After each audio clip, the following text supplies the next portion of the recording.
Quel que soit notre âge ou époque de vie, notre genre, culture, nationalité ou origine, il existe une expérience, telle la mort ou l'amour, à laquelle personne n'échappe. C'est le conflit. Dans notre foyer, dans la famille, au travail, sur le trottoir ou à l'école, il est potentiellement partout. Mais quel est ce phénomène ? Mon invitée en a fait son activité professionnelle. Elle est médiatrice en Sarthe. J'accueille Marie-Amélie Prunier. Bonjour. Marie-Amélie, voilà ma première question.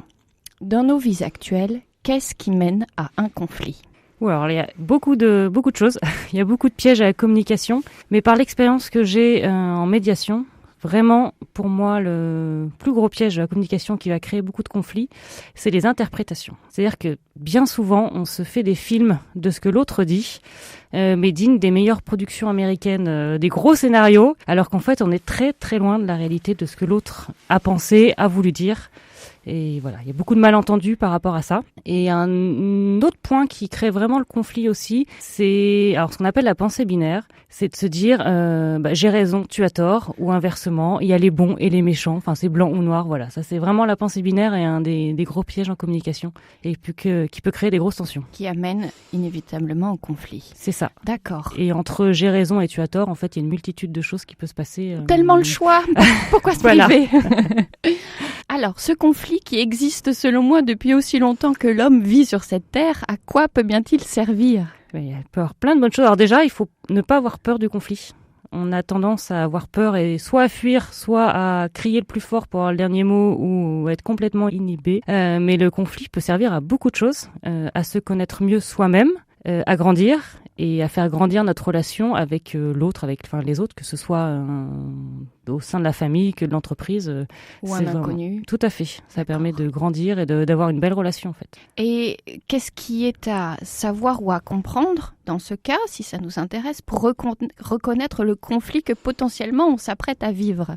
Eh ben, il faut déjà s'écouter, savoir prendre du recul, essayer de comprendre pourquoi on surréagit à une situation qu'on n'aurait peut-être pas réagi pareil à un autre moment, c'est d'aller voir en soi ce qui se passe, ce qui se joue. Alors c'est pas toujours évident parce qu'on n'a pas appris à le faire. Il faut aussi se dire qu'on va aller creuser des zones peut-être un peu pas très confortables du tout. Voilà, mais c'est pour essayer d'aller voir derrière quel était le besoin qu'on avait qui a pas été rempli et qui fait qu'on réagit à cette situation. D'accord. Ouais. Donc une fois qu'on a pu s'observer, alors on peut éventuellement voir qu'on est en train de créer la condition du conflit avec celui qui est en face. C'est ça. D'accord. Et du coup, une fois qu'on a observé, qu'on a pris du recul sur ce qu'on vivait, c'est d'en parler avec l'autre. Et donc là, c'est une étape qui est très importante, c'est de s'écouter. Parce que pareil, on a l'impression qu'on s'écoute, mais finalement, on sait rarement s'écouter. C'est-à-dire écouter l'autre sans jugement, mais aussi on a tendance à vouloir donner des conseils. Parfois, on a juste besoin d'être entendu et pas conseillé. Et après, c'est de formuler des demandes. Parce que bien souvent, on attend que la personne en face vienne combler un peu nos besoins, qu'ils anticipent. Mais bon, si on n'a pas fait de demande, ça peut être compliqué. Et on peut être frustré justement de ne pas pouvoir répondre à ses besoins. Parce qu'on attend que l'autre le fasse. Mais on ne sait pas demander non plus. Ouais. Et se jeter sur une solution n'est pas une solution. Non, tout à fait. Ok. Merci pour toutes ces informations. Vous proposez là, très prochainement, pour une compréhension de soi au service de la paix, un week-end de quelques jours, fin mars, début avril. Vous voulez en dire un mot ? Oui, avec plaisir. Alors, c'est un week-end qu'on organise avec une amie qui est coach, qui aide les femmes à reprendre leur travail après un congé maternité ou une maladie longue durée. Le but, c'est vraiment d'offrir une parenthèse aux femmes, de se poser pour savoir qui elles sont, reprendre du pouvoir sur qui on est, ce dont on a envie, se poser les bonnes questions. Donc moi, j'utilise la communication non violente pour ça. Et après, il y aura plusieurs petits ateliers.